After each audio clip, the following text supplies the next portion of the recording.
All right, all right. What's up, everybody? This is Miracle J. You are tuned in to the Catastropiece. This is a show where we bring on guests and they share about an experience in their life where it seemed to be all hell. It seemed to be a catastrophe. However, they found a way, they found a will in themselves to find a way to turn things around in their favor and turn it into an actual masterpiece to benefit their lives. So we have two things coming together, a catastrophe and them using their power and who they are to turn it into a masterpiece. And there you have it. This is the Catastropiece. This is the first episode, and I am honored to have my brother on for the first episode, the real Pete Kirkwood, the warrior fighting monk of IMC, business guru, straight out of New Zealand, all the way from New Zealand. This brother has a lot of accolades, a lot of experience. I've met him in person. Just, yeah, I can't say enough about him, man. Can't say enough about him. But yeah, it's been an honor. So, Pete, would you like to introduce yourself on top of that? Look, thanks, Jay. Like, man, you have honestly done me an honor with that introduction, and it's often interesting. Like, we forget who we are and what we've done in life until somebody points it out. You're like, oh yeah, shit.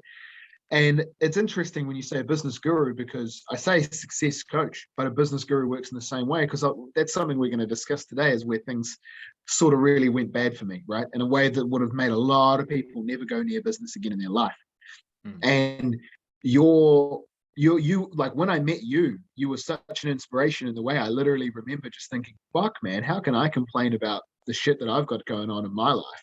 Like, I got to pull my shit together. If Miracle J can do it, I can do it, right? Like, it's so inspiring to see the way that you go forward into the world. And I had shit go down badly in my life in business, right? I made wrong decisions. I got around the wrong people. I got tied into contracts that I didn't want to be in, right? And all of a sudden things started going wrong. Now, if you've ever been in business, you might know that sinking feeling in your stomach, but all in all, it cost me over $100,000. I lost over $100,000 because my business partner turned out to just be a scumbag who'd sold me a bunch of bullshit. And then he just took the money and ran, and I ended up with all the debt. So sure, it could go on his name, but at the end of the day, he didn't care about his credit history, and mine would be destroyed with it. So I had to step up and right the ship on a business that was going to die. It was absolutely going to die, and I had to go down with it. And it cost me a fortune, and it almost cost me my reputation. It cost me my relationship. And the job I had at the time, that I was making significant money at, like, it poisoned that entire city that I lived in a way that I just couldn't be there anymore. So I had to give up that entire life and step away. And a lot of people could have, I could have just gone back to my job and just stayed there and just not thought about it and just tunneled in on that. Look, I'm making money, focus on this. Because I was making good money at that job. I was making over $100,000 a year. So losing $100,000, that was a couple of years of spare money offset, but it wasn't the end of the world. Or I could have gone and run away to a far corner of the country and done something and then, restarted myself or something like that. I did move, but not far, and I rebuilt my life. But what I didn't realize at the time, no, actually, that's not true. What I made the decision of at the time was that it wasn't going to happen again. Like, if you lose $100,000 in business, you are literally thinking to yourself, like, I am not doing this again. I'm not doing this again, because all the people I let down through that, like, it didn't become apparent for some years, the damage into those relationships, right? I mean, it was like, why are you doing this? Well, because you lost $100,000. Oh, wait, what? Like, hang on, that's why you're acting this way? And that transition over time, now it's very different in my life, because I didn't know what I was going to get from that absolute catastrophe, from that absolute disaster, from having my entire business and life and everything and my reputation and my identity that I'd had attached to it so hard, just both destroyed. I lost my relationship and the whole thing. But in that moment, I made the decision that it wasn't going to happen again. It's not going to happen again. So is that, I know when you enter into a business, everyone knows that risk is involved. I mean, that's a given. That shit can definitely go bad. So you said when the deal went bad, you not only lost money, but it affected your surroundings, your environment, your reputation. So is that, so when you get into business, is that all going on the line? Like, if you enter a business, you're entering with the risk of not only money, but also your reputation. So if the business goes to shit, necessarily those other things are coupled with that, or was that just specific to your situation and what happened to you? Well, I could say it's specific to my situation, but if you look around at the world, you'll see that it's never as easy as business and personal life being separate, right? If you go to work and you stuff up and you cost the company $1,000, you're going to take a hit in your reputation at work, in all those areas like that. There's going to be some tension, and the rest of it's going to be a problem. If you lose the company $1 million and they're like, we have to let you go. Well, for starters, there's your reputation at work, in your industry, your competence. A lot of the people in your life are going to look at you differently. Like, things have consequences, and you don't think about it when you're getting into business, right? You don't. And you're chasing the dream, and you like want to work hard, and you want to make money, and you see a way that you can provide something that you want to do, and it's going to make more money than you put into it, and you're like, cool, this is going to work. And then you start setting out on that path, and things start changing, and all of a sudden maybe it doesn't. That's how a lot of us get into business, right? When we're passionate about something, or we start a side hustle and we do it based on numbers. But that dream is there in us, and in our naivete, just like children, we don't know the stove is hot until we know the stove is fucking hot. Yeah. And the diamond that came out of this volcano that completely erupted and destroyed my life, the diamond that I got that was worth all of it, was the knowledge of character of the people that you do business with, how critical that is. Because if it wasn't, if I had have bet all of that on another guy I know who's a mechanic instead of that dickhead, it would be Tej's garage from Too Fast, Too Furious. It would be Han's garage from Tokyo Drift.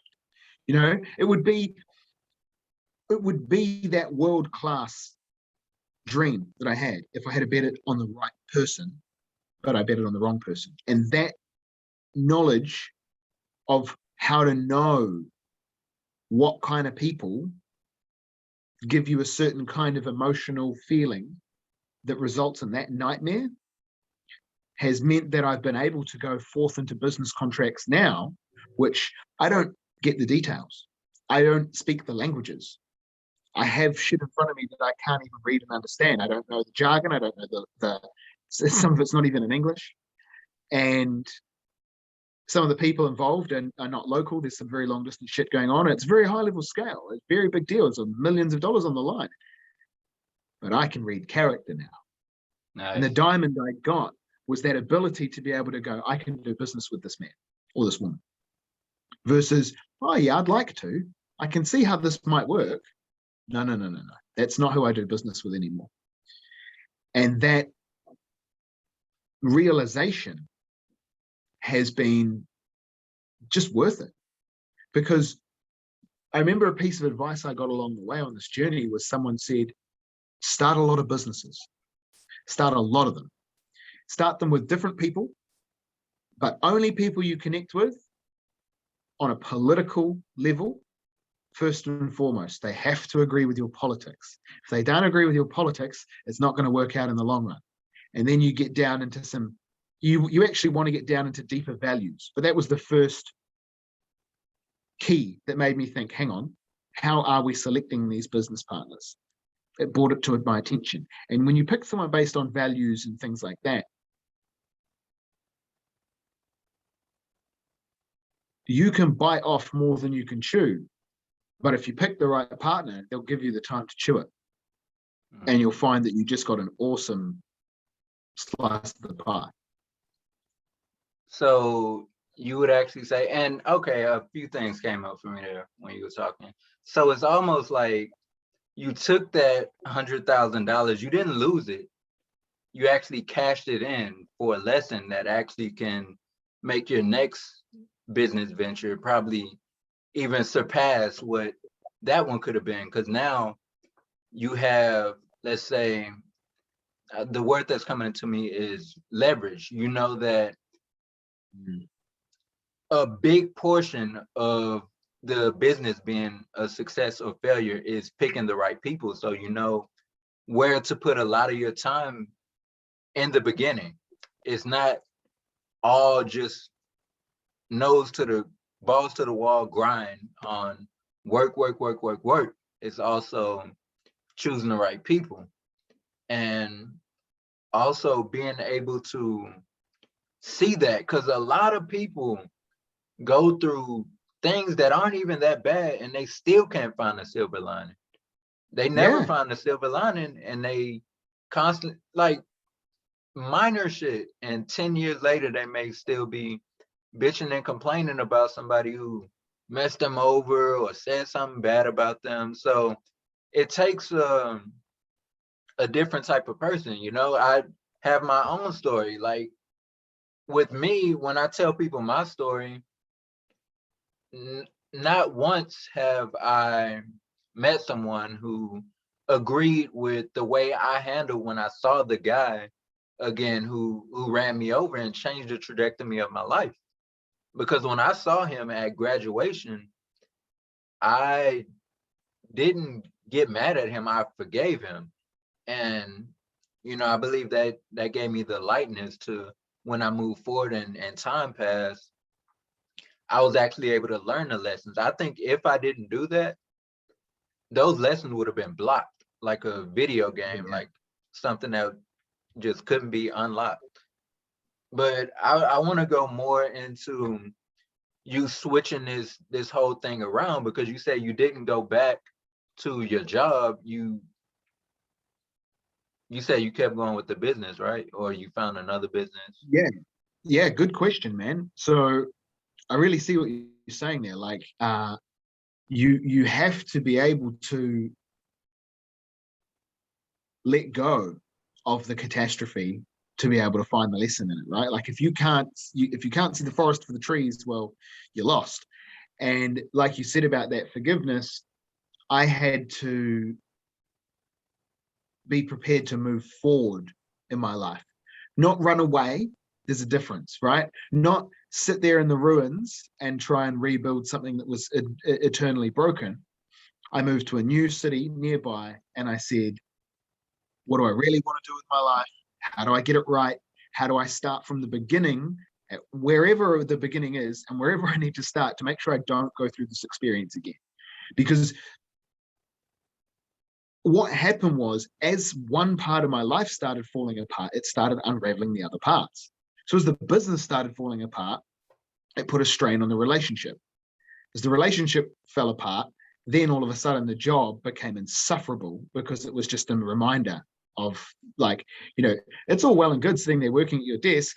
It's not well and good sitting there remembering how your girlfriend used to sit on it when she'd come in and see you. At that same desk, you're sitting there and it's like, damn, man. And if I hadn't have been in such a negative way, I wouldn't have acted the way I did that destroyed that, right? Like, that reverberated for years. She came and went again and the rest of it, but I couldn't stay in that place. So I chose to move forward and say, what do I really want to do? How do I really want to get this right? Like, I want to make a decision out of this absolute fire to not repeat it. I don't want to get into business that ruins my life again. I don't want to get into a relationship that doesn't last again. I don't want that shit. So it changed internally what I was orienting towards, because previously it was like making money and having a good time. And now I was orienting towards building it the right way. So I've started to put the time and investment in that has helped me network with the right people and build the right relationships. And sometimes things move very quickly. Sometimes things move very slowly. But the experience of failing so badly taught me so many lessons that a lot of people will go out there and they will get their business experience by going to Harvard or fucking the University of whoever the fuck cares. And they will get themselves an MBA and they will flash around their degree because it says they're qualified because they went to a place of learning and listened to someone who doesn't work in the marketplace. They have a tenure, explain basic shit that's been told to heaps of people that's the same stuff. And then they got printed out. Yep, you regurgitated it well enough. We give you a piece of paper that you can go brag about. I spent 100 grand a much better way on getting a real education in business by throwing it away and having the whole thing blow up my face. And yeah, I could have got killed. There were some people around involved that if I'm not a complete idiot, right? But there was a point when I literally thought the only way out of this situation is that I need to find a gun and I need to shoot somebody. And then I need to declare myself insane because it was getting that out of control. Now, to be able to live through that experience, conquer it and go forward. Now people are like, oh my God, man, I've got problems in business. I'm like, no, you don't. Let's sort it out. You know, people are like, oh man, we want to start this business. And we're trying to do this thing and the rest of it. And like, holy shit, can you believe we were just doing this? And I'm like, yeah, I can. Because I've been up against the absolute worst psychopath possible and I've been tied into a contract with them on the other side. It's like you're fighting a shark that's already bitten, that's already got your leg. It's not a pleasant experience. So when people bring me their business stuff, I'm like, yeah, man, this is easily solvable. And then it starts extending into relationships because you start becoming that judge of character. You start building that life. I've sat down with clients and they've been like, look, man, I'm freaking out about she's going to do this or she's going to do that. And I'm like, look here. This is an IOI. This is an IOI. This is an IOI. This is an IOI. She's trying to apologize. Your anxiety is getting in the way. Oh, shit. I didn't see it like that, bro. Thanks. And you start seeing the character and you start seeing things better. If I hadn't have had my life ripped apart and destroyed, I never would have paid enough attention to this shit because there wouldn't have been any stick to hit me to make me care enough. You know, you need to know the stove is hot. You need to know that if you don't be serious about who you fuck with, you'll get fucked. You need to know it in business, especially as all of life. Yeah, and I see, man, I'm getting a huge sense of bravery from you, man. Having the bravery to, you know, some people say the quote is fail forward. So they're the people that, let's say like in the pickup community, they go out and approach women and they fail a lot. They fail a lot and they fail fast and eventually become good. And it's like you took the equivalent of 100,000 failures and took it in one blow. And took it all in one blow. And in return, you know, this is what you get. And your value skyrockets because people, you know, you become valuable because although you didn't experience failing a lot, or I mean, I'm sure you failed a lot. Everyone fails a lot, but you failed as such a magnanimous. Here's me trying to use big words. Such a large scale. Yep. That, yeah, the lessons that you have and the things that you can prevent people from are just gold, man. And I see is so interesting that when you were talking about how you talk to people about their business, when they come to you, your clients, you took on the exact same demeanor I have when I'm giving people, or when people come to me about advice or advice about life situations and things like that because of what I've overcome.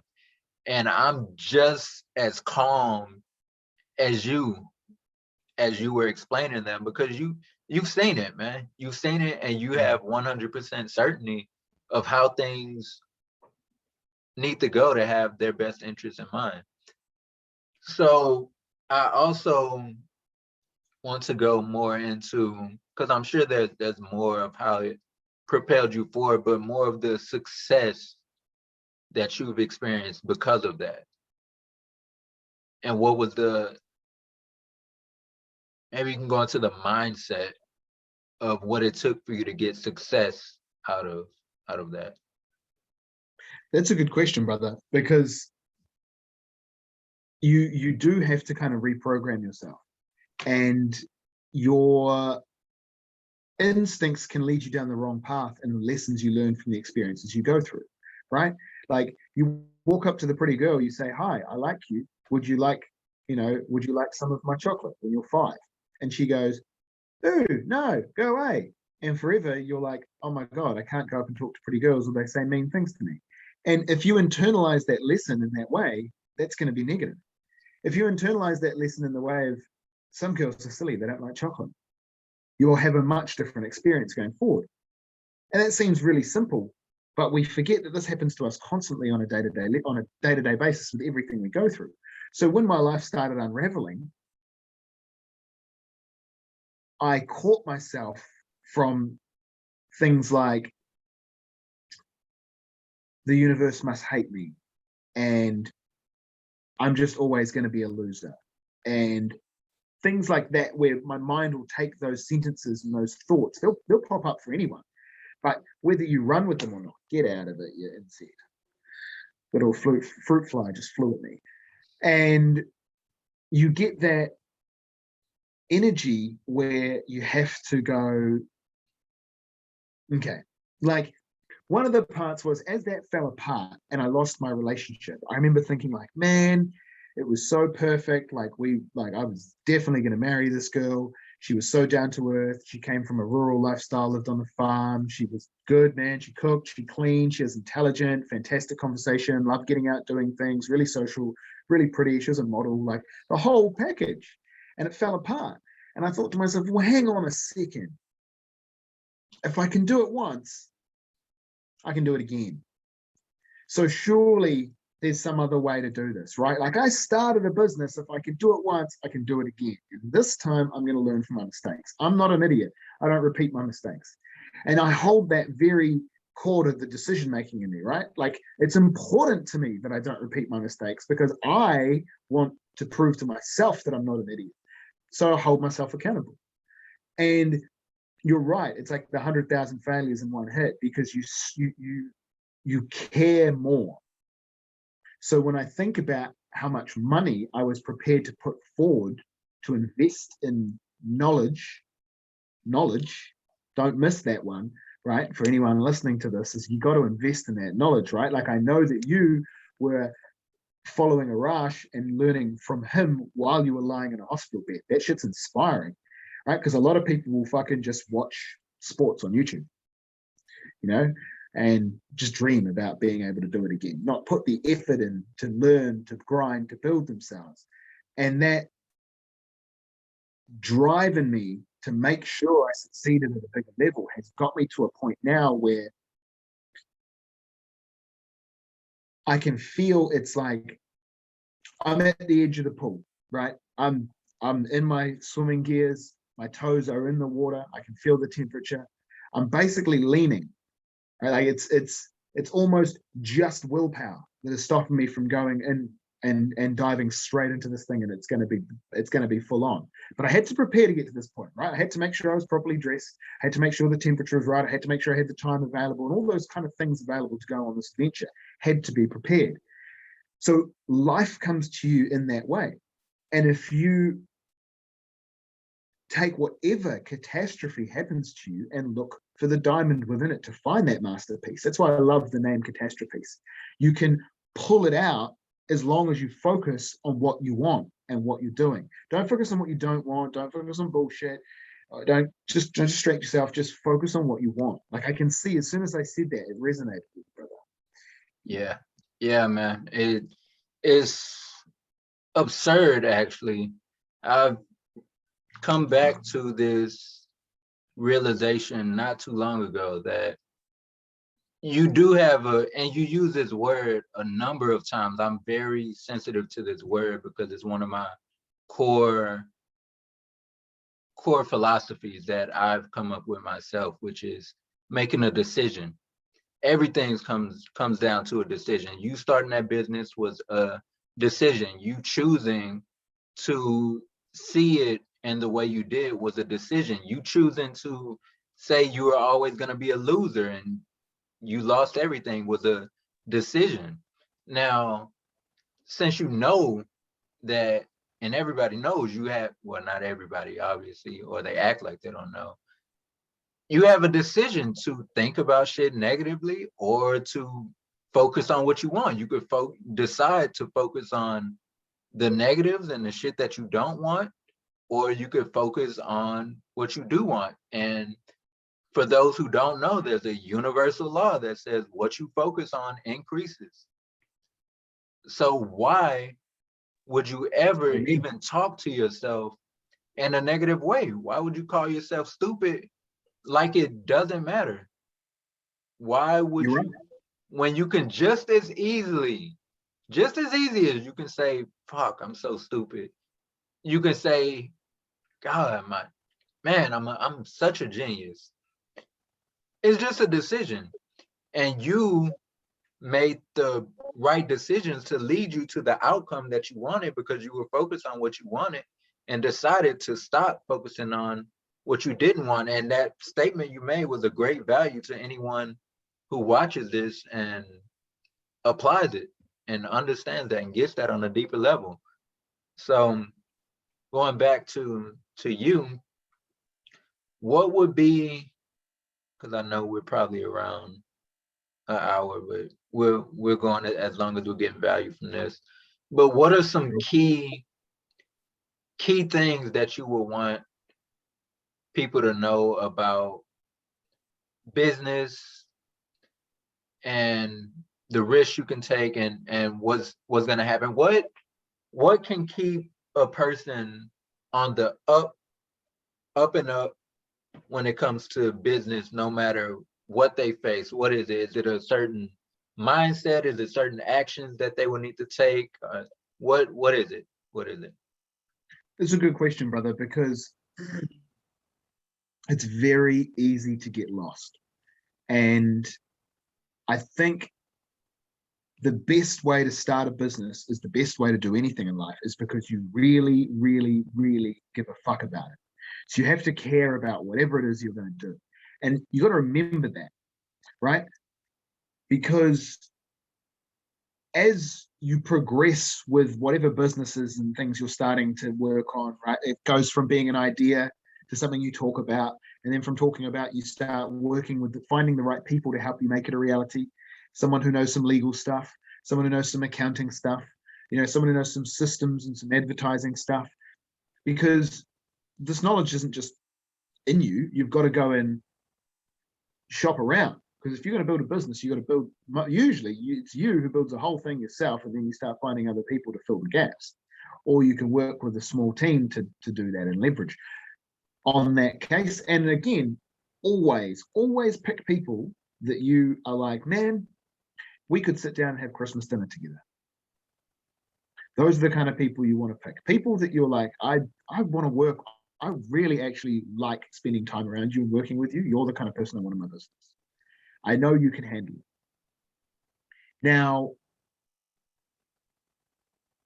I'm going to touch on this in my upcoming event this weekend about how to negotiate like a boss, because you do need to be able to make sure you can handle what you manifest into your life and control it, right?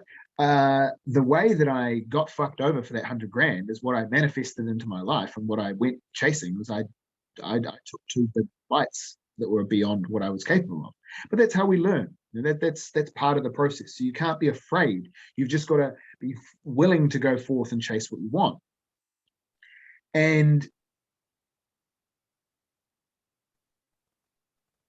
a lot of conventional business wisdom will tell you don't risk what you can't afford to lose.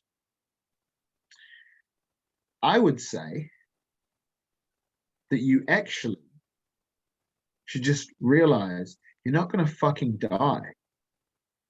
You should just give it everything. Because what else have you got going on? What else is so important? If you put your life into a business for 4 or 5 years and it sets you up for the next 50 or 60, what else were you possibly doing that's more important than that? Raising a child is about the only thing I can think of on that level. And you can do both together because one of my business partners has a son. Like it's possible. So in terms of the wisdom I want to give people is you will spend all day sitting around listening to Gary V's and Grant Cardone's and shit, taking your money, teaching you about business, but you've got to get started and you've got to get the people around that you can start working with to get it done. You've got to have conversations with people to get a business started. Because until you can talk to someone who goes, damn, that's a fucking good idea, that business, you ain't got customers. You got to start getting a product that somebody wants to buy, filling a need that somebody has. Man, you're sitting around with a bunch of people and they go, fuck, man, I'm hungry, bro. Everyone's like, yeah, man, I'm hungry. You go, you know what would be awesome? They go, what? You go, KFC. They go, yeah, KFC would be great, man. You go, you know what? You're lucky. I actually know a business that does KFC delivery. They go, no shit, really? You go, yeah, bro, $20 delivery, and then just whatever you want to order. And everyone goes, okay. And then you just take $20, you go get it in your car, you go on the road, you get it, you bring it back. You started a business, you met the need, the people wanted the food. Boom, it's that easy. But we make it so complicated. Find the need, meet the need, and then grow and expand and leverage and just diversify. Some of us are very structured people and we want everything organized into graphs and charts and business loan and that's a very risky way of doing it. But the free way of doing it is that you just start putting your time, effort, and energy into investing in other people, helping them out, and making sure you hold your value in charge. Oh, you want that done? I'll do that for you. Just pay me for it. I'll do it for you. A lot of people will go, okay. You'd be surprised. And I had a couple of people reach out to me from the other side of the world who can't afford my teaching and stuff like that, right? Like the conversion rate is a month worth of their shit, of their life, to afford one of my events or something. And it's like, I'm just not gonna do that. So I've taught them those kind of principles. Look, go out and start finding the needs and start talking to people. Because if you can find some way to help someone to start bringing some money in, you're not working in a factory. You're not working for a minimum wage. You're making your own money. You start building your own terms. And it won't be long before you've got some kind of a company going where you're like, oh, yeah, I can chuck money in New Zealand currency, not a problem. Let's pop some American greenbacks on the table. Let's spend 10,000 American because we can. But it's all got to start from that perspective. Here's a great cheesy quote for you. Zig Ziglar, right? Lots of people have heard of Zig Ziglar. He's one of the ancient greats of sales and persuasion and motivation. With a name like Zig Ziglar, how can you forget?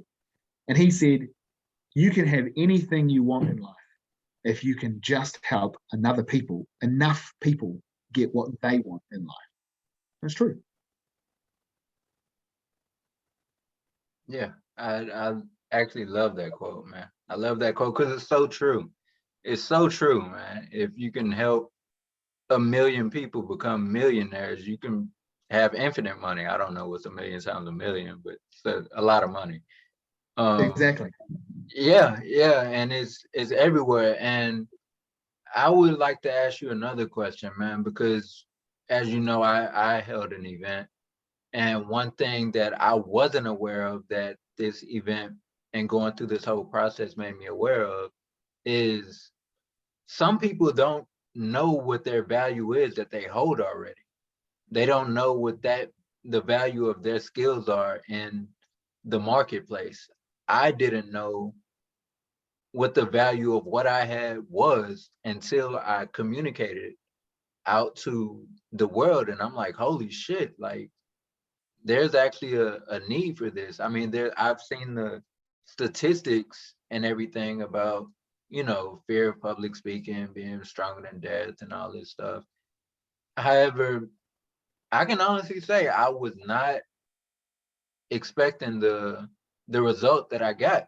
I expected people to see like, oh yeah, it's cool, you know, I think I'm okay with speaking. It's not that important, but obviously people see the value because I communicated. I see, you know, I've studied with Brian Casella. I've studied sales. Honestly, never been good at it. However, I see when you communicate the they call it the pain points, and the more I looked into it, the more I saw that I did have legit value because the people didn't understand what they were losing from not getting a product, let's say product per se. You know, Yeah. once you make people aware of that, you know, then the truth comes to the surface.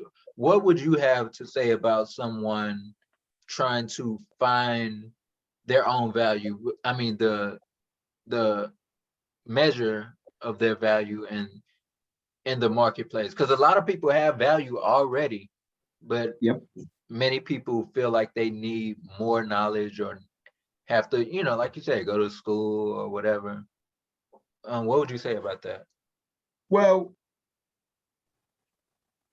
if you can dig a hole in the ground, you know that's worth value, right? Like that doesn't have to be a deep hole or anything, right? Like if you can work, you're worth value, right? So there's some value in that's there. You must know something or be able to do something. You know, you can cook food to feed yourself. You can cook that food to feed somebody else. Value. So when you're trying to communicate it out to the world, just keep trying to find what other people want and then try and fulfill that need. And you'll find where your value is. Because my value is a very, very high level skill of networking communications between relationships and people and organizing, bringing the future into existence. Like I see the future potential of a social situation and I arrange the people to create that outcome. It's weird, right? Like it doesn't have a lot of language to describe how I do it or how it operates in the world because people don't talk about this kind of stuff. So to project that value can be quite challenging. And I break it down into three rough categories, right? So there's three categories that I sort of work with. Number one is free. If you're not paying me, we're free.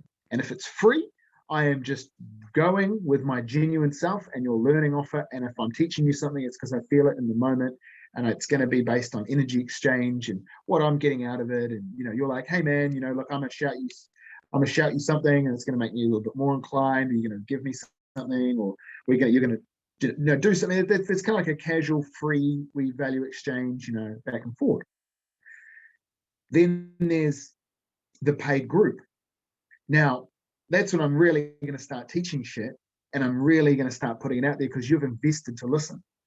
And that's when I can confidently speak on things so much easier. And then the third option is the one-to-one paid.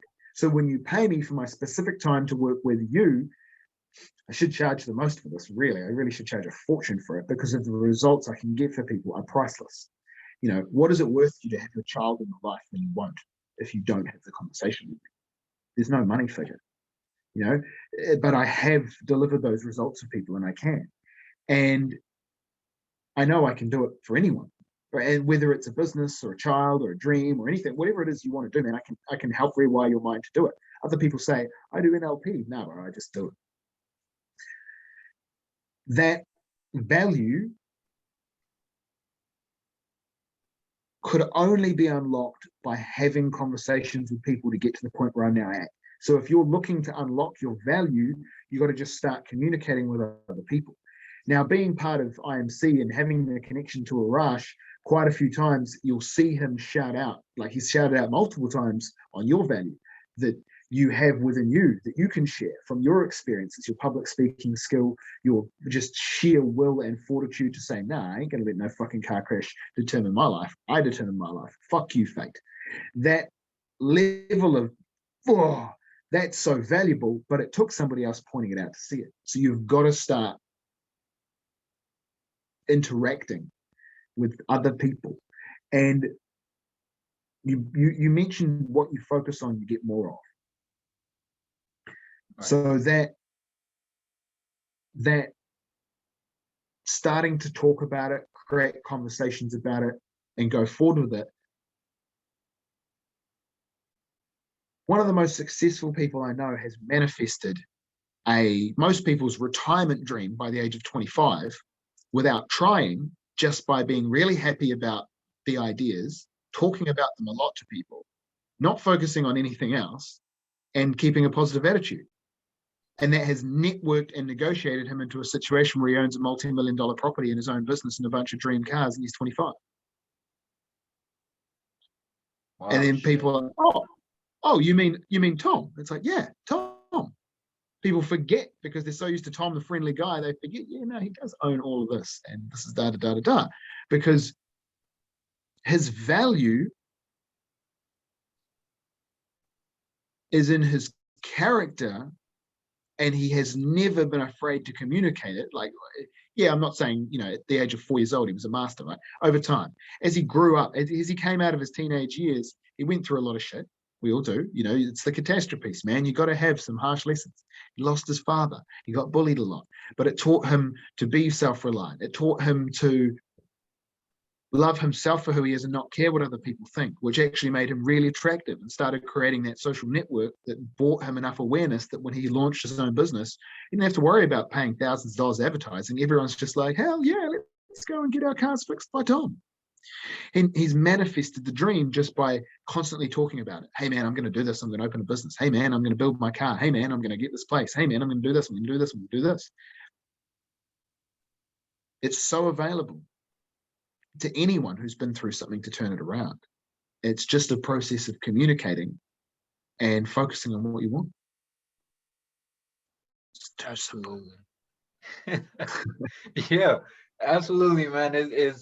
It's interesting because I've been reading Napoleon Hill again. I've revisited Napoleon Hill, not necessarily Think and Grow Rich, but was it?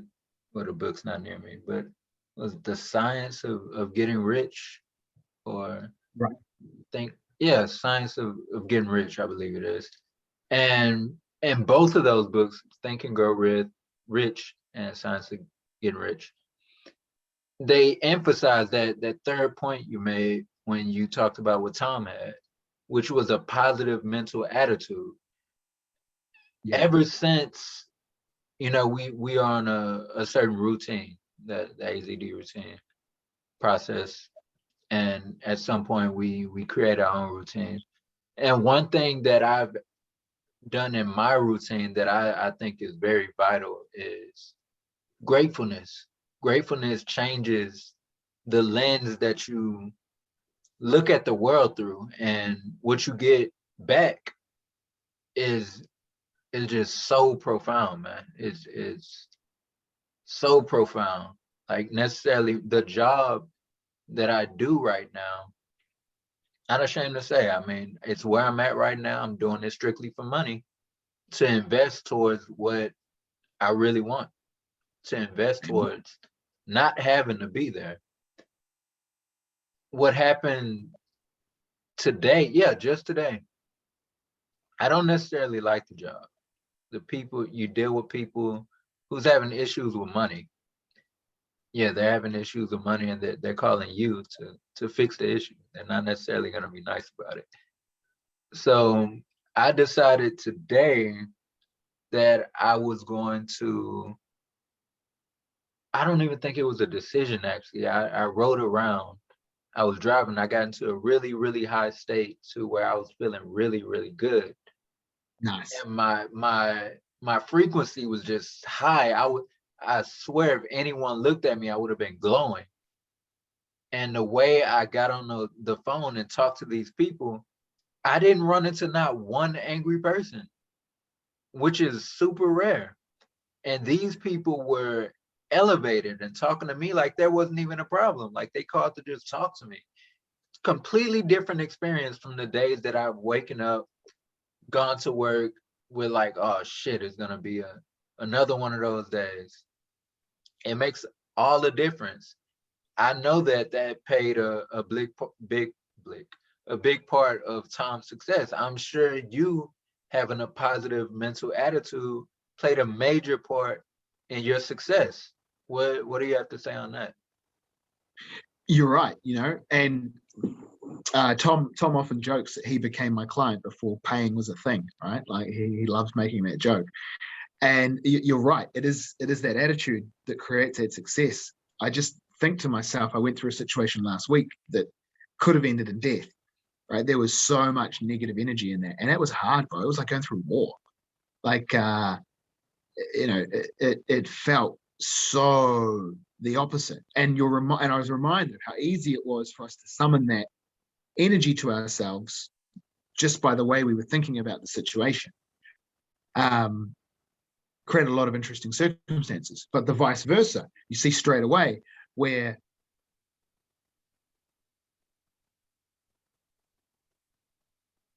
today I woke up knowing that I needed to refocus my communication around what I'm teaching in this event to the world, because the world hasn't clicked, right? Like I've got a lot of people interested, but not a lot of people who have gone paid because I haven't finished that thing. And I woke up with that in mind. And then we've discussed my event a little bit, discussed it on the Enlightened Masculinity podcast. This is the most I've spoken about it probably since it was launched, right? Because I woke up this morning with that thought in my mind. All of a sudden, these opportunities have come forward, and here we are. So it's quite fantastic how simply focusing on what you want will achieve it. As long as you don't let the anxiety come in, right? The anxiety about, but what if it doesn't? What if I manifest it really hard and I don't get it? Well, you're actually manifesting not having it just by thinking about that. Stop thinking about it. Stop being anxious. Just don't worry about it. Because at the end of the day, you're not going to die, right? There's been some scenarios which you'll bring it into your life by thinking about it.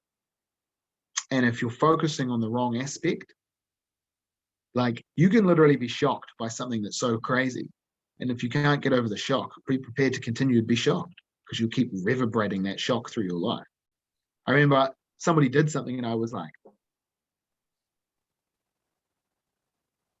are you really doing that? Are you really doing that? I just can't believe that you're doing that. And it shook me for quite a while. Guess what? They kept doing it.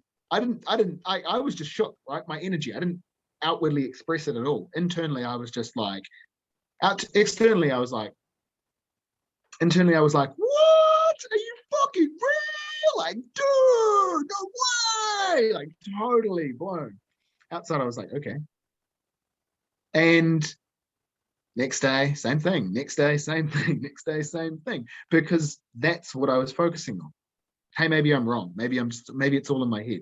But I noticed these patterns.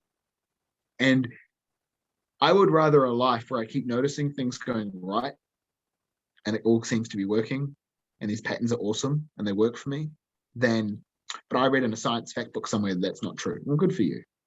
Good for that scientist. Probably not good for you or the scientist. You probably didn't have a very good life. It's up to you to decide. Again, decision, right? We come back to decisions.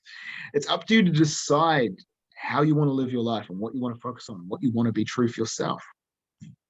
So that's why I say I'm a success coach. It's not just all about business. I can literally rewire your mind the whole way.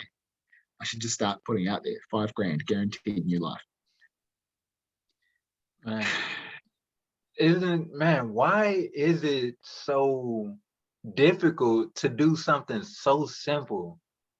Why is it so difficult to just focus on what we want and positive outcomes? Is it because, I was looking at memes and stuff today, and it's kind of fucked, man, how people are glorifying negative situations. Like, oh man, they're proud to say that their relationship is toxic, or a guy's in a relationship with a toxic woman, or they're proud to say they can't wait until the weekend because the job, or all these memes about just bullshit, like negative situations. Like, it's cool to be mediocre and not thriving.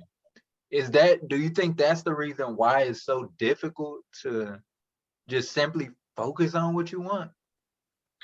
I think that's actually a large part of it. right? Like the environment that we live in is hostile towards being positive, focused, and achieving your goals. It is. And look, I could really get into it and we could discuss how and why it's being created that way, but let's save that for another conversation because it has been created this way on purpose. So it's no coincidence. But just because the world was designed to keep you down doesn't mean you need to follow those rules, but it does mean you need to consciously decide to break them and take action. So you need to make the decisions that result in you creating that life. Now, I go hunting for memes a lot because I love memes. Who doesn't fucking love memes? And I love sharing memes. And I've got a reasonable collection of memes, which is like, that's funny and I can relate to it, but I'm not sharing that because I'm not expressing that energy into the universe because I don't want it to come back around. So if I find a meme about getting fucked over for 100 grand by a business partner or something, right? Like picking on business partner and the rest of it, I might share that because I can be like, been there, done that, got the ticket, you know, been there, done that, got the t-shirt. Now I stop other people from having that happen in their lives. Like literally, that's my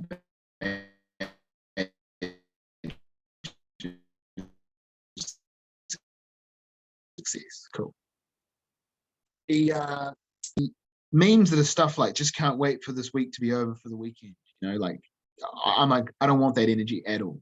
Like it's funny to me, but it's funny in a like I point and I laugh at you kind of a way because shit no. Like I need days off and stuff, but they are not Saturday and Sunday, and Monday is not horrible, right? And Friday is not a party every time because Saturday and Sunday are next. No, I need days off when I need days off, and I work every other day. So sometimes I'll work 40 days in a row. Sometimes I'll take 2 weeks off. I'll do what I want to do. I won't follow some fucking childish fill in the like color in between the lines to make sure my week is perfect based on some arbitrary standard that somebody else believes. Yeah, it's a meme because everyone relates that mental gene, that mental idea. I'm not stupid enough to get myself trapped in it. So I think it's very important, that environment. Crude. And I find, man, good memes are hard to find because a lot of them are bad. They bring the wrong energy to your life. Yeah, it's funny, but you got to be able to laugh at dark shit. It's the only way you can handle it. And these people are constantly laughing because it's all they can do with their lives. Yeah, man, I didn't think of that, man. It's like, fuck. There's some deep dark shit right there, brother. Yeah, man, it's like, fuck, man, like, because you can live in these situations, these average, whatever you want to call these situations that they make these memes about and things. And there's a way to experience that, but still have, what's the word, man? Joy has come to my mind. I'll just go with joy and still have joy.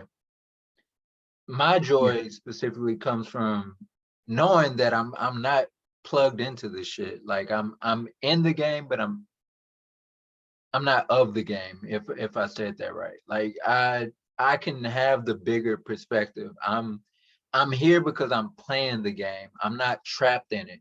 I know what the fuck is going on. Yep. But the people that doesn't know what's going on and they think this is reality, that this is life, maybe that's why they're so comfortable sharing these memes, because they believe everybody's living like that. Yep. And anybody who's not living like that, anybody who's above that is fucking evil. Maybe not. I don't know. But I think it's different for a lot of people because in a lot of ways I see it as a cry for help. You know, like I can see that. Look how bad my life is. It's funny. Someone take notice and fucking save me. Right. Now, I'm not gonna lie, I've definitely been that Captain Saberho a couple of times, right? Like I know there's a lot of men out there that definitely want to help women and help lift them up and all the rest of it. And I can see how memes are such a clever strategy for women to use to attract men by doing the, hey, help me, my life is tragic. it doesn't work that good as a guy. Hey, help me, my life is tragic memes are not really for you. Just putting that out there as some general advice, men. Try memes that are like, my life is fucking boss and I can look after you. See how that goes instead, right? And it's funny because you can literally break them down into the flavors and you start seeing the differences, and you start seeing the differences between the people in reality who get what they want and the people who don't. I had a client reach out to me lately and I said, right, so now that you're at the stage where you can have whatever you want, you need to look at what's next. And he goes, how the fuck do you know that I can have whatever I want? And I said, because when you called me, you didn't call me with a problem. You called me and said, I think we should probably talk. I was like, yeah, what's up? You're like, I just feel like I'm at a next level. Yep. Okay, cool. If you had have said, I've got this problem, I'd known that you can't have whatever you want. Now you can have whatever you want. You need to work out what it is. So you're calling me for that question. And that's where it's that bullshit that I've been through in my life that gives me that perspective. I've had so many little problems. So I'm not going to do that again. I'm not having that again. My clients are not having that again. Because there's no stupidity around here. There's no repeating of mistakes. Not in my life and not in my clients' lives if they're going to pay attention and if they can help it, right? Just thinking about what I've done in the last week, I can't wait to get into it on this event. I'm waiting on the government to come back and send me a registration number, and then the money's going to start flowing. It's just insane. And hey, here I am in property. Boom. Success. Done. So, brother, we could talk for hours. How long have we been going? Yeah. I'm about to ask the final question, actually. I saw we're about a minute and a half in. So my question is about, let's see, how can I put this? You touched on it earlier, but I didn't bring it up at the time. So I'll go from this view because it ties into something I read,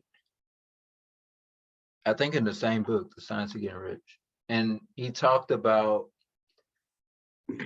faith, and he talked about the difference between having blind faith and applied faith. Now, what he said was just having faith or blind faith is the same as having the ability to see and never opening your eyes. Meaning, you may know that you have something, but you never use it, you never test it out. Now, applied faith is why people like Dale Carnegie, what's the other guy? The steel guy or the car guy? Oh, yeah.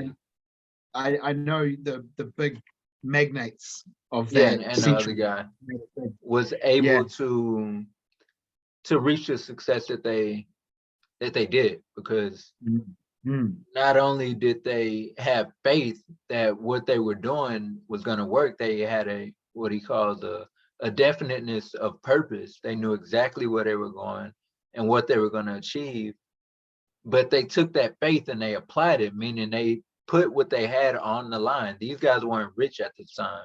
All they had was a vision, and they took chances. They took a big risk. And by the means of, and this is where my question is coming in with you, they went all in. They dived in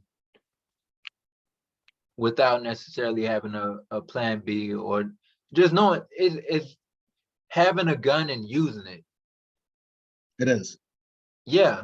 So my question to you is, when you die, or anybody, what do you see when somebody completely immerses themselves in something, let's say without giving themselves a way out, or just jumping all in the 10 feet pool without floaties, man?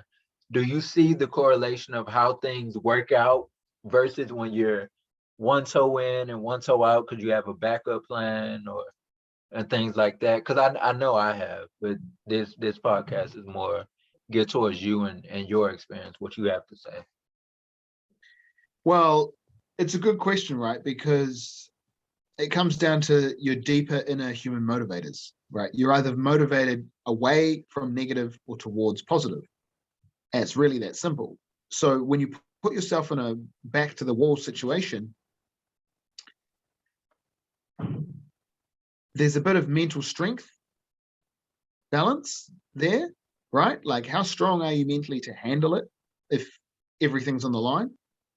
And it's like a mental maturity, I guess, but a belief in what you can and can't achieve.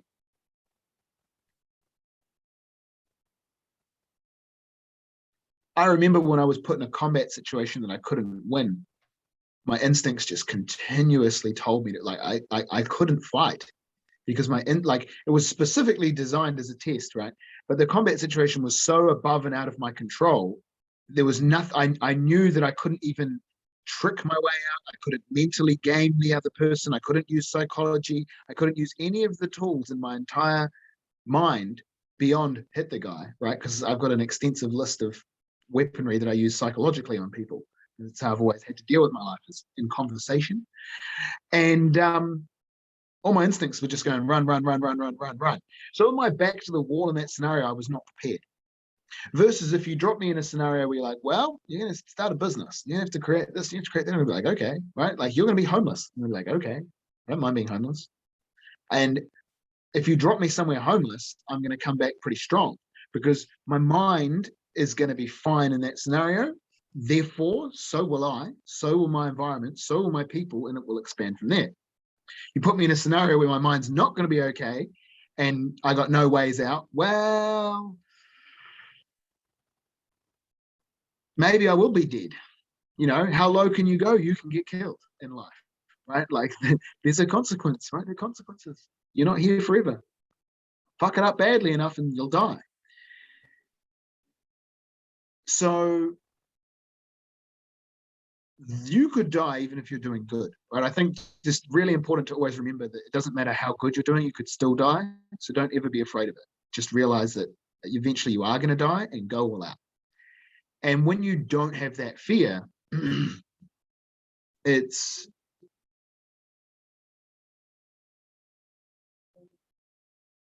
so freeing and enabling you to achieve that success, because you can build it from nothing. There's like a show, Undercover Billionaire, where they dump a guy somewhere and he has to build it from nothing. It's that principle. Because he's a billionaire who knows he can build it from nothing. He doesn't struggle that much, like compared to somebody else who's never been a billionaire before.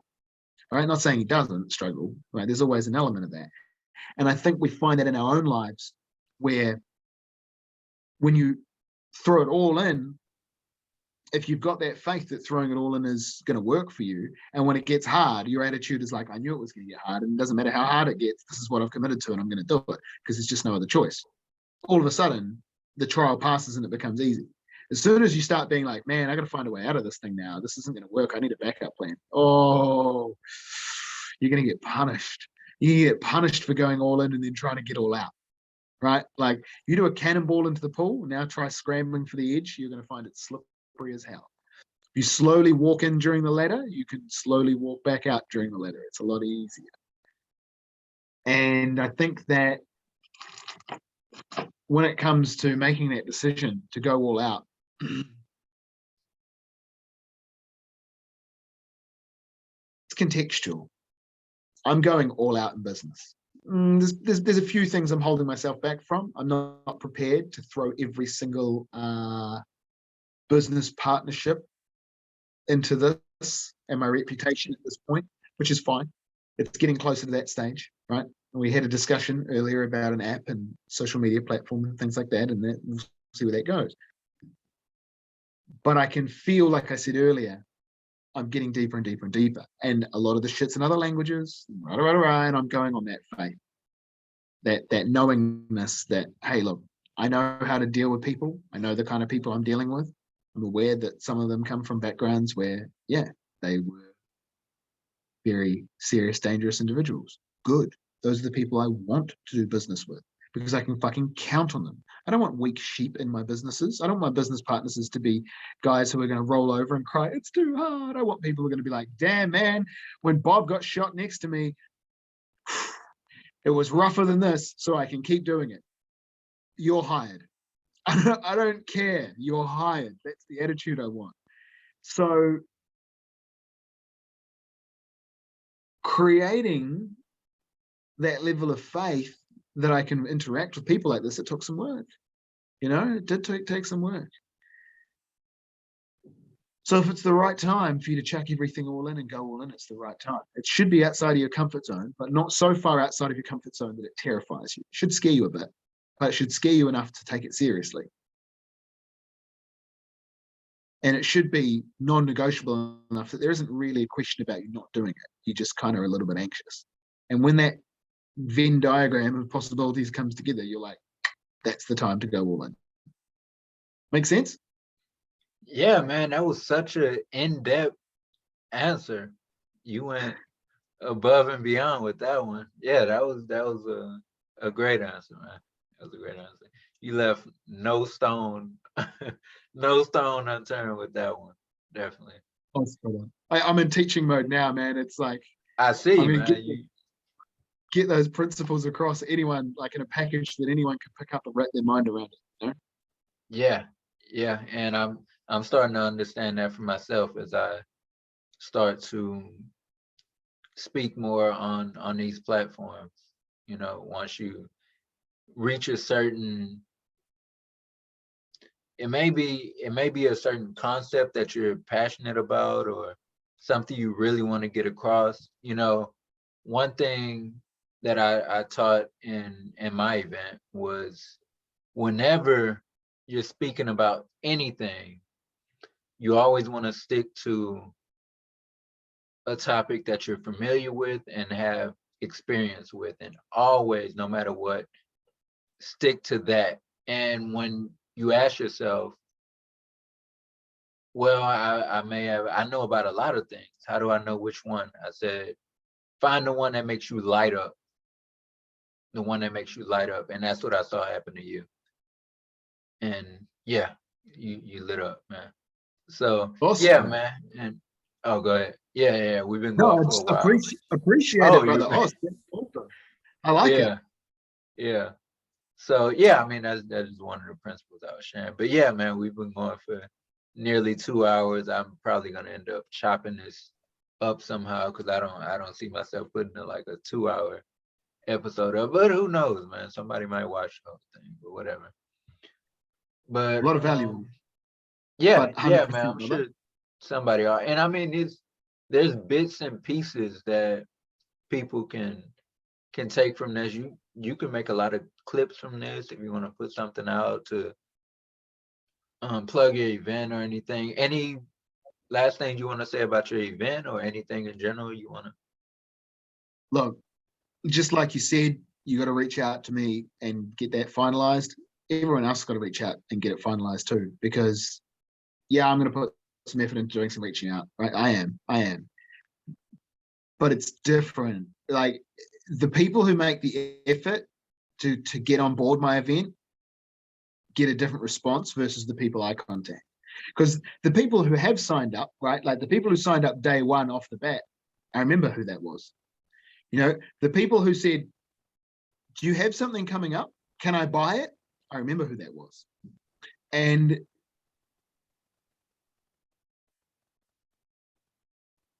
it's all about these little things. We've been over the what you want, the what you want, what you want. Those guys really want my knowledge and attention. And they're going to get it because they've put that effort in. So, man, I've covered enough in this podcast that honestly people probably should have paid for this podcast. It's been good enough. So this is on another level. And I'm just going to go higher on that level. Absolutely, man. I mean, deeper, bigger. Yeah, man. I'm looking. Bolder. Take it away, brother. Take it away. Yeah, man. I'm looking forward to your next event and what you're gonna bring to it. I know you absolutely killed the last one in a good way. In a good way. Definitely teachings that I am gonna return back to, because you're a man who took 100,000 hits at one time in one big chunk, and you're still living. There's people that don't come back from that, man. Some people don't come back from that. and you have the strength to keep going and hey, create a catastrophe, man. So with Yeah, that, brother. oh, you were gonna say something else? No, it's bringing up the Oh, mental yeah, images in my mind. Like you're yeah, speaking so truthfully, brother. It's moving me. I'm 100% on board with what you're saying, boss. yeah. People should know their value, man. People should know how the world is perceiving them from the outside. That's a disease that many people have. I have it myself. I don't know what my perceived value is until I started putting myself out there. I see value in a lot of these guys that they don't know that they have until they get in dialogue with another IMC brother or someone else who can actually bring it out of them. So yeah, of course, man, if you're doing this other event, I'm definitely gonna be on. And with these guys, whoever is watching this, if you made it this far, if you jumped around, whatever, this is what you guys just witnessed. You witnessed a guy who had a catastrophe that has literally resulted in death for many people, I'm sure, overcome that and turn it into a great asset. He took a liability and turned it into an asset. This is what we do here at the Catastropiece. I appreciate everybody for tuning in. This is the first episode of many more to come. There'll be many different stories, many different walks of life, much value to be given. Many of you are out there looking for someone who's gone through a situation that you're in right now, and you're looking for the answers. You may just as well find that answer here on a Catastropiece. This is Miracle J. That was the real Pete Kirkwood. We're out. Os.